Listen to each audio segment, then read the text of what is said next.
Morbid Facts, Part 697. Conan O'Brien's world was rocked in 2024 when both of his parents, married for 66 years, died just 3 days apart. His father passed at 95, followed shortly by his mother at 92, leaving Conan to plan 2 funerals back-to-back before rushing overseas to continue filming Conan O'Brien Must Go. Still reeling from the loss, he was then forced to evacuate Los Angeles due to the raging wildfires. Conan later admitted he spent that entire period in a fugue state, emotionally numb and running on autopilot even as he hosted the Oscars. Tasmanian tiger was hunted to extinction after being falsely blamed for killing sheep, despite having jaws far too weak to take down large prey. The last known thylacine Benjamin froze to death while in captivity in 1936, just 2 months after the species finally gained legal protection. Croatian nurse Hedviga Golic died alone in her apartment in 1966 and was left undiscovered for 42 years. Her mummified remains were finally found in 2008 during renovations, after decades of neighbors assuming she'd simply moved away. Her electricity bills were quietly paid by the building's architect until shortly before her body was found.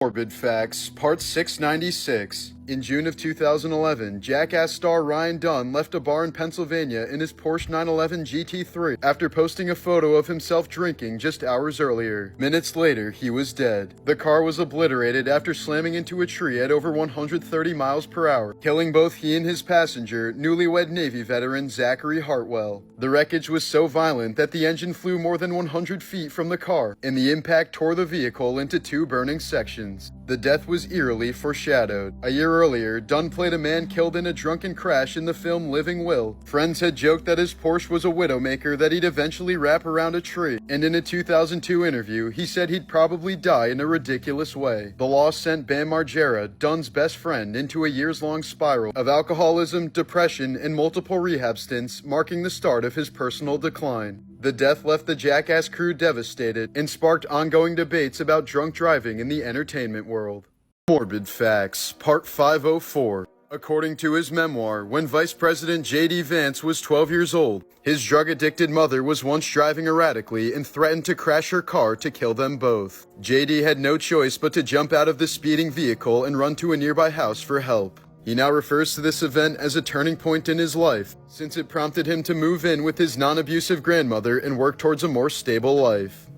In the year 2000, Mexican woman Ines Ramirez performed an hour-long C-section on herself after suffering 12 hours of constant pain. Using a large kitchen knife, she made a 7-inch vertical incision and pulled the baby boy out of her own uterus. Despite no prior medical training, both Ramirez and her baby miraculously survived. In 1996, 16-year-old Travis Lewis pleaded guilty to the murder of Sally McKay. While seeking closure, Sally's daughter Martha visited Travis several times in prison and eventually forgave him for killing her mother. When he was released on parole 23 years later, Martha allowed Travis to move in with her and gave him a job as groundskeeper of her estate.